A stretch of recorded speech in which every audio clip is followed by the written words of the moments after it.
আজকে আমি 10টা বছর ধরে বিদেশে আছি। কিছু একটা করতে পারলাম না। এমনকি নিজের বিয়ে করার বয়সটাও মনে ছিল না। কিভাবে থাকবে বলো? আমার বাড়ির অবস্থাটা তো অনেকই খারাপ। আমার অসহায় মায়ের চিকিৎসা করার জন্য অনেক টাকার প্রয়োজন, কিন্তু কোথায় পাবো এত টাকা? দিন হাজিরের টাকায় দিয়েই তো মায়ের ওষুধ কিনা হয়। আমি চাই না আমার অন্য একটা ঝামেলা জড়াতে। হে খোদা, খোদা, আমার মা খুবই অসুস্থ, তাড়াতাড়ি তাকে সুস্থ করে দিন। আমার আর তোমার কাছে চাওয়ার কিছু নেই। আমার মা আমার জান।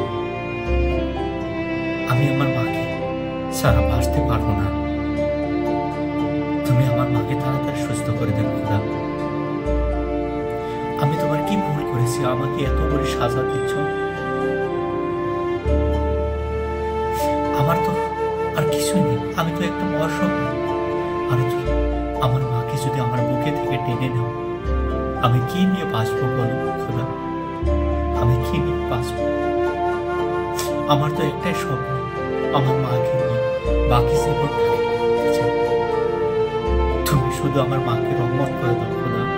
তুমি আমার মাকে বেমার থেকে তুমি দূর করে দাও। তুমি আমার মাকে আগের মতো ফিরিয়ে দাও খোদা। হে খোদা, তোমার কাছে আর চাওয়ার আমার কিছুই নেই। তোমার কাছে আর চাওয়ার কিছুই নেই।